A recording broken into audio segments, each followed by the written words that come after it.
पहले 330, 334 की, अपने तो 400 पार हो रहा है। पूरा देश कह रहा है अब की बार, खड़गे जी भी कह रहे हैं। अब दूसरी मस्जिद का काम शुरू हो गया, उसमें भी एक जज साहब जो रिटायर होने वाले थे अगले दिन, उन्होंने एक फैसला दे दिया ज्ञान वापी मस्जिद में। इसके बाद मथुरा के बाद ताजमहल, कुतुब मीनार, दिल्ली की जामा मस्जिद। बीजेपी वाले चीख चीख के बोल रहे हैं मोदी जी राम को लाए हैं, मोदी जी राम को लाए हैं। बहुत अच्छी बात है, एक इंसान इतना पावरफुल है, भगवान को ला सकते हैं, बहुत अच्छी बात है। ये है मोदी और कांग्रेस की सरकार में फर्क। अध्यक्ष महोदय, प्रधानमंत्री जी द्वारा, मोदी जी द्वारा जिस तरह से लोगों ने कहा कि इन्होंने लंबे अरसे तक वहां रहने का संकल्प ले लिया, क्या हो गया है दादा? क्या देश के युवा जी की बात होती है? समाज के सब वर्ग नहीं होते हैं? एक ही प्रोडक्ट बार बार लॉन्च करने के चक्कर में कांग्रेस की दुकान ताला लगने की नौबत आ गई। अरे दुकान हम नहीं कह रहे, आप लोग कह रहे हैं। आप लोग कहते हैं दुकान खोलिए, सब जगह पे बोलते हैं। पक्का है ये अध्यक्ष नहीं होगा तो उसका बेटा होगा, ये नहीं होगा तो उसका बेटा होगा। ये लोकतंत्र का खतरा है और इसलिए अच्छा हुआ दादा, थैंक यू। ये विषय कभी बोलता नहीं था, आज बोल दिया मैंने। लेकिन मैं देख रहा हूं अलायंस का ही अलाइनमेंट बिगड़ गया। यह खबर तो आप तक पहुंच गई कि लोकसभा में प्रधानमंत्री मोदी ने राष्ट्रपति के अभिभाषण पर अपना वक्तव्य रखा। लेकिन क्या आपको पता है कि प्रधानमंत्री मोदी के भाषण के बीच विपक्ष की ओर से कुछ आवाजें तेज हुई थी। शाह ने मोर्चा संभाला और उन्हें बैठा दिया। बात जांच एजेंसियों की आई, खड़गे के 400 पार वाले बयान की भी। लेकिन तब क्या हुआ जब अधीर रंजन चौधरी प्रधानमंत्री मोदी की स्पीच के बीच ही उठ खड़े हुए। सामने मौजूद सोनिया गांधी की ओर जब कैमरा पहुंचा तो मोदी क्या कह रहे थे? चीन को लेकर अधीर रंजन ने कई सवाल किए। रक्षा मंत्री राजनाथ सिंह उठ खड़े हुए, उनके जवाब में नाराजगी थी।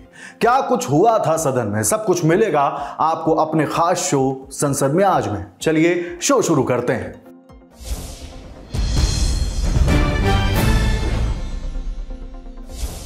सबसे पहले चलते हैं लोकसभा। कार्यवाही सुबह 11 बजे शुरू हुई।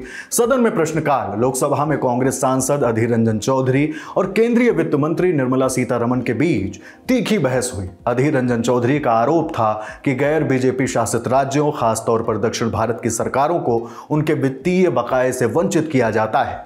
I want to humbly submit before you so that Adhir ji, please understand, I don't have the right to change as per my whims and fancies, that I like a state or this state is against my party politics and therefore, no way. I have no role. In fact, I would have to follow it 100%. And that's what I've done in my term here. And that's what every finance minister does in their term. Finance Commission giving recommendation, that which I have to implement, it is done without any kind of fear or favor or anything like that. So this apprehension that some states are being discriminated against is a politically vitiated narrative which, I'm sorry to say, vested interests are happy to go about saying it. There's just not a possibility that any finance minister can intervene to say, I don't like this state, stop the payment. No way. It cannot happen that way. The systems are well placed that the recommendations of the Finance Commission for every month's devolution will have to happen. But now that Adhir ji himself has said, politically you're doing this, I want to also say. सदन में प्रश्नकाल पूरा हुआ। दोपहर 12 बजे लोकसभा अध्यक्ष ओम बिरला ने सदस्यों को दस्तावेजों को सदन के पटल पर रखने को कहा। इसके बाद सदन में डॉक्टर जितेंद्र सिंह ने लोक परीक्षा अनुसूचित साधन का निवारण विधेयक 2024 सदन में पेश किया। इसके बाद गृह राज्य मंत्री नित्यानंद राय ने Jammu Kashmir local bodies law amendment bill 2024 सदन में पेश किया। महोदय, मैं माननीय गृह मंत्री श्री अमित शाह जी की ओर से प्रस्ताव करता हूं कि जम्मू कश्मीर पंचायती राज अधिनियम 1989 का 9, जम्मू कश्मीर नगरपालिका अधिनियम 2000 का 20 तथा जम्मू कश्मीर नगर निगम अधिनियम 2000 का 21 का और संशोधन करने वाले विधेयक को पुनः स्थापित करने की अनुमति दी जाए। सदन में राष्ट्रपति के अभिभाषण पर धन्यवाद प्रस्ताव शुरू हो चुका था। पश्चिम बंगाल के बीरभूम से तृणमूल कांग्रेस की सांसद शताब्दी राय ने बीजेपी पर कई सवाल खड़े किए। बीजेपी वाले चीख चीख के बोल रहे हैं मोदी जी राम को लाए हैं, मोदी जी राम को लाए हैं। बहुत अच्छी बात है, एक इंसान इतना पावरफुल है, भगवान को ला सकते हैं, बहुत अच्छी बात है। लेकिन देश ये जानना चाहते जिसका इतना पावर है भगवान को लाते, वो छोटा सा इंसान नीरव मोदी को नहीं ला सकते, छोटा सा इंसान मेहुल चोक्सी को ना ले सकते, छोटा सा इंसान विजय माल्या को ना ले सकते। छोटा सा काम जो हम लोग का काला धन है वो नहीं ला सकते, ये क्वेश्चन है देशवासी का। सदन में पंजाब के भटिंडा से शिरोमणि अकाली दल की सांसद हरसिमरत कौर बादल ने भी अपना वक्तव्य रखा। उन्होंने मणिपुर की घटना, पहलवानों के मुद्दों के साथ सरकार को खूब घेरा। पर कैपिटा हमसे ज्यादा है, सो सर ये हम ये नहीं, इसके पीछे नहीं छुप सकते कि यूपीए ने ये किया और हमने ये किया। यूपीए को तो भगा दिया लोगों ने ताकि आप उससे अच्छा बेहतरीन काम करें, और देश विकसित तभी हो सकता है जब देशवासी आत्मनिर्भर हो। और आज 80 करोड़ लोगों को आपको खाने तक का पेट भरने के लिए सरकार को देना पड़ रहा है। श्री हसनैन तो मसूदी जी, कैसे हम कह सकते हैं कि देश आगे बढ़ रहा है और देश विकसित हो रहा है। राष्ट्रपति के अभिभाषण पर धन्यवाद प्रस्ताव को लेकर वक्तव्य था, लेकिन उत्तर प्रदेश के मुरादाबाद से समाजवादी पार्टी के सांसद एसटी हसन ने ज्ञानवापी का जिक्र छेड़ दिया।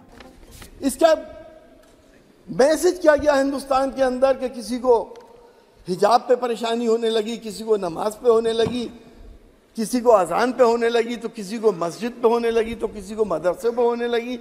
क्या सर ये वही देश है जो हमने साथ मिलके एक साथ अपना खून देके इस देश को हमने आज़ाद कराया था? आखिर ये किस जगह जाके रुकेगा? एक मसला तय हुआ बाबरी मस्जिद का, सुप्रीम कोर्ट ने एक फैसला कराया, इंसाफ वो फैसला हुआ, इंसाफ नहीं हुआ, लेकिन फिर भी एक मसला तय हो गया। अब दूसरी मस्जिद का काम शुरू हो गया, उसमें भी एक जज साहब जो रिटायर होने वाले थे अगले दिन, उन्होंने एक फैसला दे दिया ज्ञानवापी मस्जिद में। इसके बाद मथुरा के बाद ताजमहल, कुतुब मीनार, दिल्ली की जामा मस्जिद और 3000 मस्जिदों पे जब ये लोग क्लेम करते हैं तो देश का हाल क्या होगा कि ये सोचने की बात है। पार्लियामेंट को और हम सब लोगों को इस पर गंभीरता से सोचना पड़ेगा कि हम अपनी आगे आने वाली नस्लों को क्या देके जा रहे हैं, प्यार मोहब्बत देके जा रहे हैं या नफरतें देके जा रहे हैं।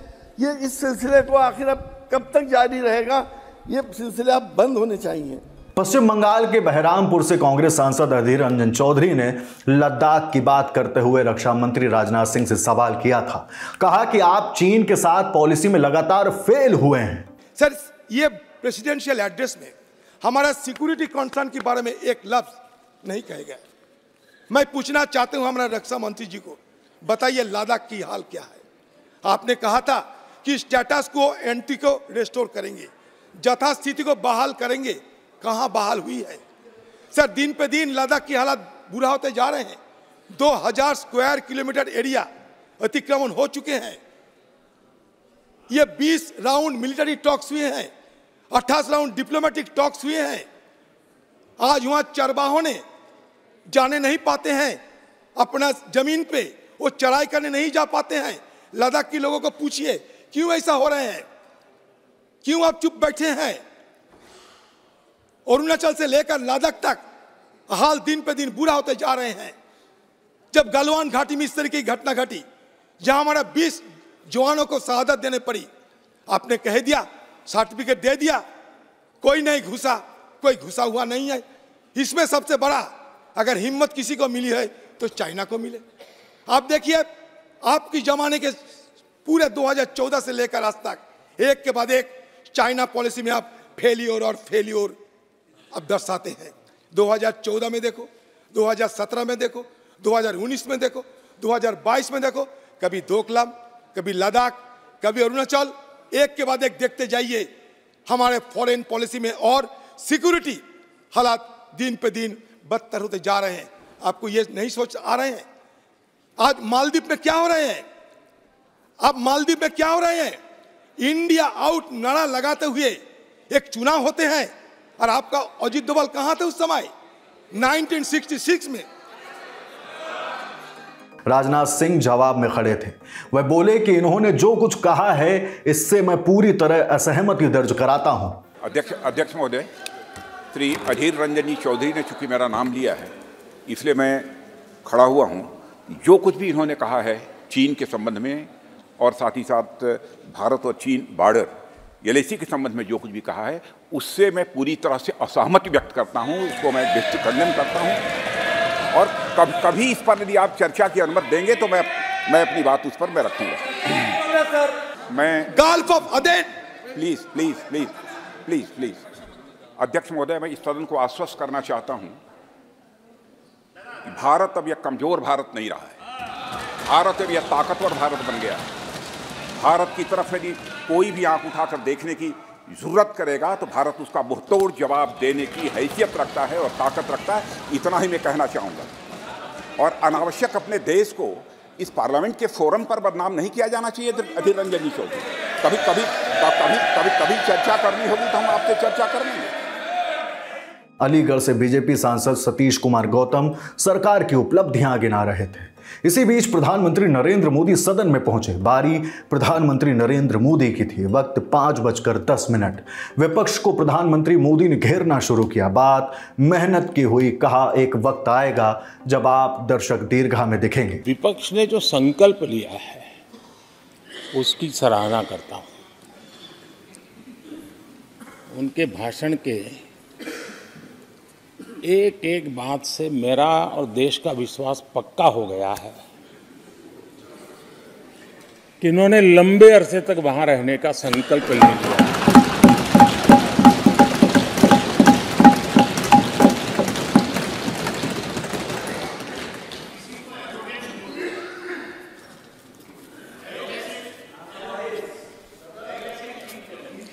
आप कई दशक तक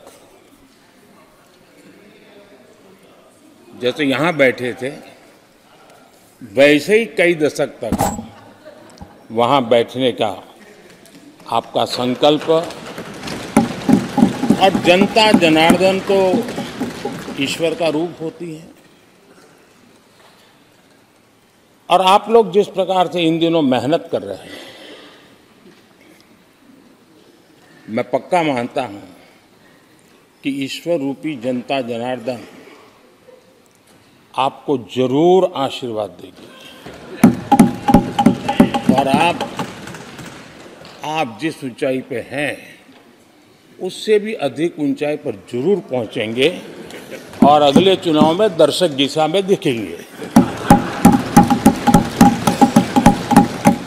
प्रधानमंत्री मोदी के इन बयानों पर विपक्ष का एक खेमा नाराजगी जाहिर करने लगा। अब पीएम मोदी ने अधीर रंजन चौधरी से कहा कि आपने इस बार अपना कॉन्ट्रैक्ट उन्हें दे दिया है क्या? जवाब में प्रधानमंत्री मोदी के सामने खड़े होकर अधीर रंजन चौधरी ने गीता का श्लोक पढ़ा, अहंकारम बलम दर्पम। अधीर रंजन जी, इस बार आपने आपका कॉन्ट्रैक्ट उनको दे दिया है क्या?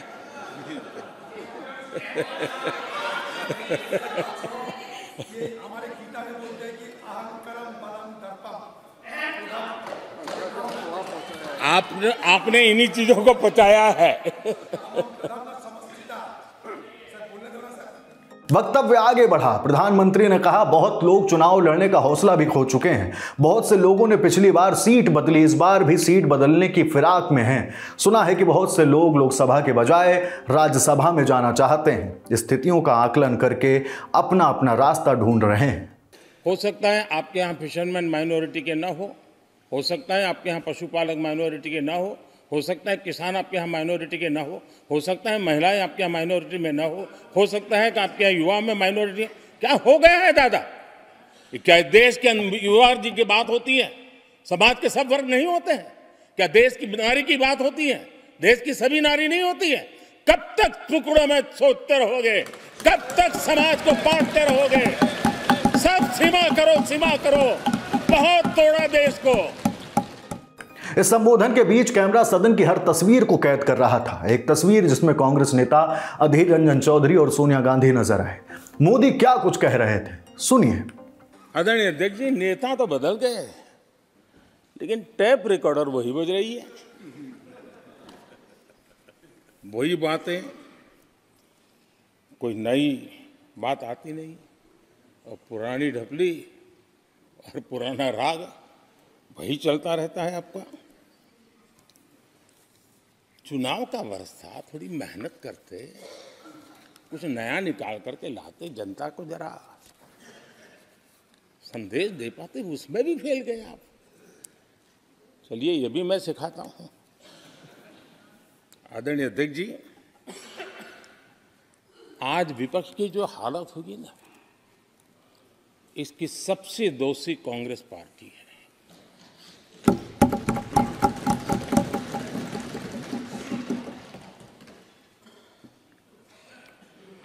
कांग्रेस को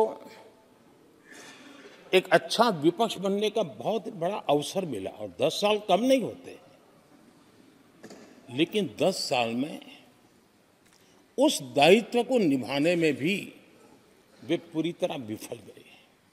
और जब खुद विफल हो गए तो विपक्ष में और भी होनहार लोग हैं, उनको भी उभरने नहीं दिया, क्योंकि फिर मामला और गड़बड़ हो जाए। इसलिए हर बार यही करते रहे कि और भी विपक्ष के जो तेजस्वी लोग हैं उनको दबा दिया जाए। हाउस में कई यंग हमारे माननीय सांसदगण हैं, उत्साह भी उमंग भी है, लेकिन अगर वो बोलें, उनकी छवि उभर जाए तो शायद किसी की छवि बहुत दब जाए। उस चिंता में इस यंग जनरेशन को मौका न मिले, हाउस को ही चलने नहीं दिए गए। यानी एक प्रकार से इतना बड़ा नुकसान कर दिया है, खुद का भी, विपक्ष का भी, संसद का भी और देश का भी। अब लोकसभा में परिवारवाद की बात होने लगी। मोदी ने इस बीच शाह और राजनाथ सिंह का नाम क्यों ले लिया? देश ने जितना परिवारवाद का खामियाजा उठाया है, और उसका खामियाजा खुद कांग्रेस ने भी उठाया है। अब अधीर बाबू की हालत हम देख रहे हैं, वरना ये समय था संसद में रहने का, लेकिन परिवारवाद की सेवा तो करनी पड़ती है।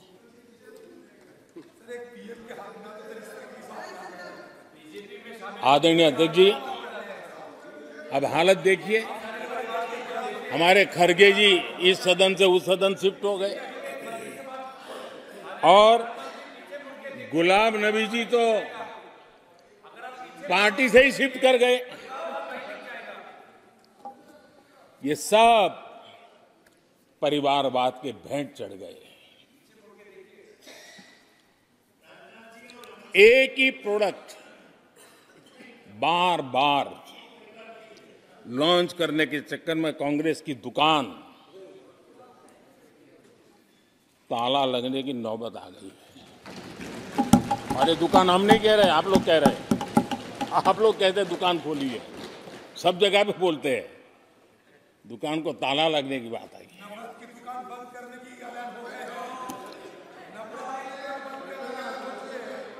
यहाँ हमारे दादा अपनी आदत छोड़ नहीं पाते हैं, वो वहां से बैठे बैठे कमेंट कर रहे हैं परिवारवाद की। मैं जरा समझा देता हूँ, आज माफ करना अध्यक्ष महोदय, मैं जरा समय ले रहा हूँ। आज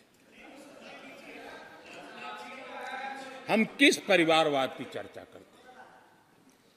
अगर किसी परिवार में अपने बलबूते पर जन समर्थन से एक से अधिक अनेक लोग अगर राजनीतिक क्षेत्र में भी प्रगति करते हैं, उसको हमने कभी परिवारवाद नहीं कहा है। हम परिवारवाद की चर्चा वो करते हैं जो पार्टी परिवार चलाता है, जो पार्टी परिवार के लोगों को प्राथमिकता देती है, जो पार्टी के सारे निर्णय परिवार के लोग ही करते हैं, वो परिवारवाद है। न राजनाथ जी की कोई पॉलिटिकल पार्टी है, न अमित शाह की कोई पॉलिटिकल पार्टी है। और इसलिए जहां एक परिवार को पार्टियां लिखी जाती हैं, वो लोकतंत्र में उचित नहीं है। हमले के पॉइंट्स बदले जा रहे थे। कैंसिल कल्चर शब्द सदन में उछाला गया। इस शब्द से प्रधानमंत्री मोदी ने कांग्रेस को कैसे घेरा, सुनिए। और कांग्रेस में एक कैंसिल कल्चर डेवलप हुआ है। कुछ भी है कैंसिल, कुछ भी है कैंसिल। ये एक ऐसे कैंसिल कल्चर में कांग्रेस फंस गई है। अगर हम कहते हैं मेक इन इंडिया तो कांग्रेस कहती है कैंसिल। हम कहते हैं आत्मनिर्भर भारत, कांग्रेस कहती है कैंसिल। हम कहते हैं वोकल फॉर लोकल, कांग्रेस कहती है कैंसिल। हम कहते हैं वंदे भारत ट्रेन, कांग्रेस कहती है कैंसिल। हम कहते हैं संसद की नई इमारत, कांग्रेस कहती है कैंसिल। यानी मैं हैरान हूं, ये कोई मोदी की उपलब्धियां नहीं है, देश की उपलब्धियां है।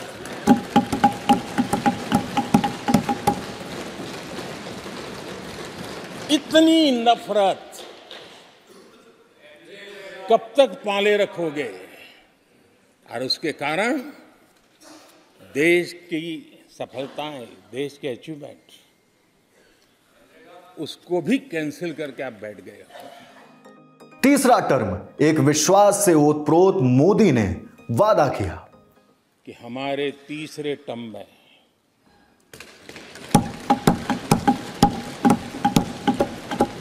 भारत दुनिया की तीसरी बड़ी आर्थिक ताकत बनेगा।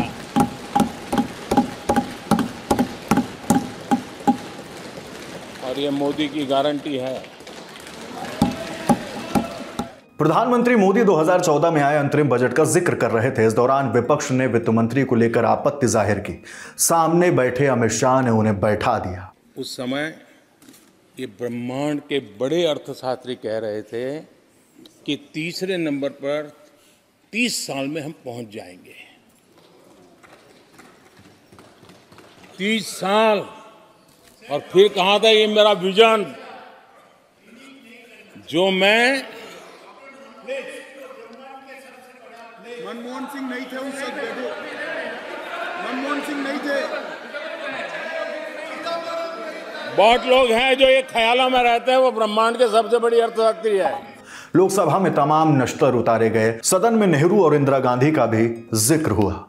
मैं जानता हूं, मैं नाम बोलते ही उनको जरा चुभन होगी, लेकिन 15 अगस्त लाल किले से प्रधानमंत्री नेहरू ने जो कहा था वो मैं जरा पढ़ता हूं। लाल किले से भारत के प्रथम प्रधानमंत्री ने जो कहा था वो पढ़ रहा हूं, नेहरू जी ने। उन्होंने कहा था, हिंदुस्तान में काफी मेहनत करने की आदत आम तौर से नहीं है। हम इतना काम नहीं करते जितना कि यूरोप वाले या जापान वाले या चीन वाले या रूस वाले या अमेरिका वाले करते हैं। ये नेहरू जी लाल किले से बोल रहे हैं। यह न समझिए,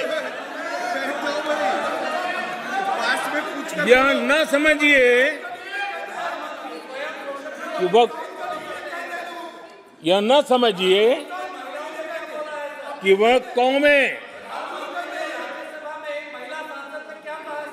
ये न समझिए कि वह कौमें कोई जादू से खुशहाल हो गई। वो मेहनत से हुई है और अक्ल से हुई है। ये उनको सर्टिफिकेट दे रहे हैं, भारत के लोगों को नीचा दिखा रहे हैं। इंदिरा जी ने जो लाल किले से 15 अगस्त को कहा था, लाल किले से 15 अगस्त को इंदिरा जी ने कहा था, दुर्भाग्यवश हमारी आदत ये है कि जब कोई शुभ काम पूरा होने को होता है तो हम आत्मतुष्टि की भावना से ग्रस्त हो जाते हैं, और जब कोई कठिनाई आ जाती है तो हम नाउम्मीद हो जाते हैं। कभी कभी तो ऐसा लगने लगता है कि पूरे राष्ट्र ने ही पराजय भावना को अपना लिया है। आज कांग्रेस के लोगों को देख करके लगता है कि इंदिरा जी भले देश के लोगों का आकलन सही न कर पाए, लेकिन कांग्रेस का एकदम सटीक आकलन उन्होंने किया।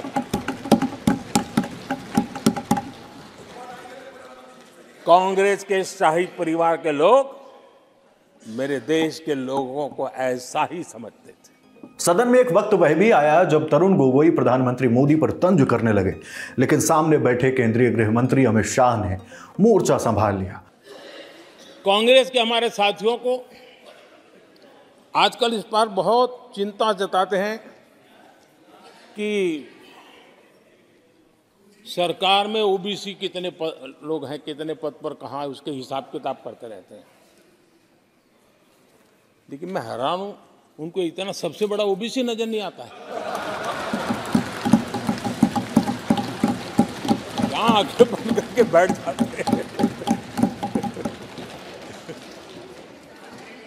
आदरणीय अध्यक्ष जी, जरा मैं ये दुनिया भर की चीजें करते हैं, मैं कहना चाहता हूं, ये क्लास है, ये यूपीए के समय अलग अलग रेफरेंसेस महंगाई की कहानी बताने के लिए प्रधानमंत्री मोदी ने दो गानों की बात की, महंगाई मार गई और महंगाई डायन खाए जात है।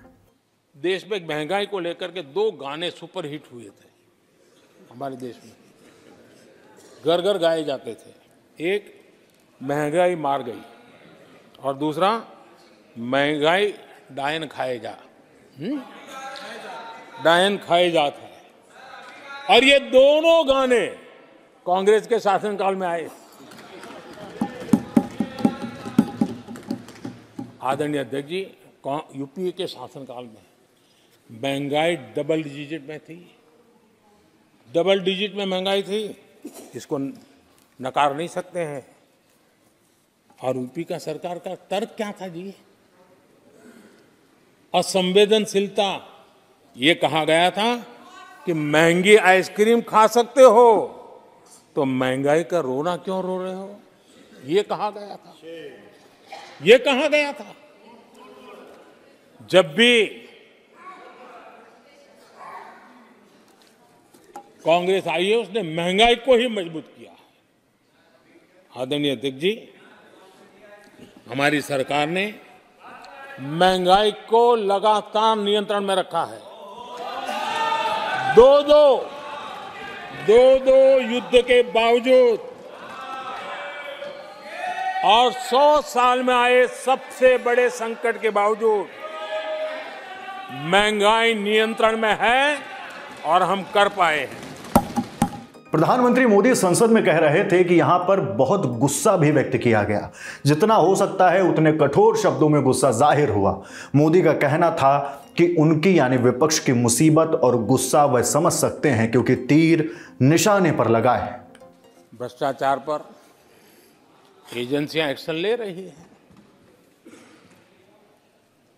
उसको लेकर भी इतना गुस्सा, क्या क्या शब्दों का प्रयोग किया जा रहा है। आदरणीय अध्यक्ष जी, 10 साल पहले हमारे सदन में, पार्लियामेंट में क्या चर्चा होती थी? सदन का पूरा समय घोटालों की चर्चा पर जाता था, भ्रष्टाचार की चर्चा पर जाता था, लगातार एक्शन की डिमांड होती थी। सदन यही मांग करता रहता था, एक्शन लो, एक्शन लो, एक्शन लो। वो कालखंड देश ने देखा है, चारों तरफ भ्रष्टाचार की खबरें रोजमर्रा। और आज जब भ्रष्टाचारियों पर एक्शन लिया जा रहा है तो लोग उनका समर्थन में हंगामा करते हैं। आदरणीय अध्यक्ष जी, इनके समय में एजेंसियों का सिर्फ और सिर्फ राजनीतिक उपयोग के लिए उपयोग किया जाता था, बाकी उनको कोई काम करने नहीं दिया जाता था। अब आप देखिए उनके कालखंड में क्या हुआ। पीएमएलए एक्ट के तहत हमने पहले के मुकाबले 2 गुने से अधिक केस दर्ज किए। कांग्रेस के समय में ईडी ने 5,000 करोड़ रुपए की संपत्ति जब्त की। हमारे कार्यकाल में ईडी ने 1 लाख करोड़ रुपए की संपत्ति दी। देश का लूटा हुआ माल देना ही पड़ेगा। और जिनका इतना सारा माल पकड़ा जाता हो, नोटों के ढेर पकड़े जाते हो, और अधीर बाबू तो बंगाल से आते हैं, देखे हैं नोटों के ढेर उन्होंने। तो किस किस के घर में से पकड़े जाते, किस किस राज्यों में पकड़े जाते थे। ये देश ये नोटों के ढेर देख देख करके चौंक गया है। लेकिन अब जनता को आप मूर्ख नहीं बना सकते। जनता देख रही है कि किस प्रकार से यूपीए सरकार में जो भ्रष्टाचार की बातें होती थी उसका टोटल 10-15 लाख करोड़ का रहा है। चर्चा होती थी। हमने लाखों करोड़ के घोटाले तो अटकाए, लेकिन उन सारे पैसों को गरीबों के काम लगा दिया, गरीबों के कल्याण के लिए। वॉशिंग मशीन, भ्रष्टाचार और चोरों, यह संसद में गूंजे आज के शब्द हैं। इन्हें भ्रष्टाचार की कहानियों से जोड़कर बताया जा रहा था।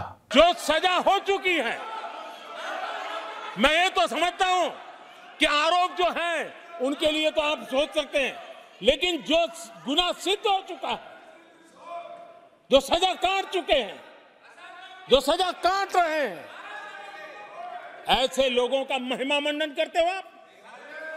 कौन सा कल्चर और देश की अभावी पीढ़ी को क्या प्रेरणा देना चाहते हो आप? कौन से रास्ते और ऐसी कौन सी आपकी मजबूरी है?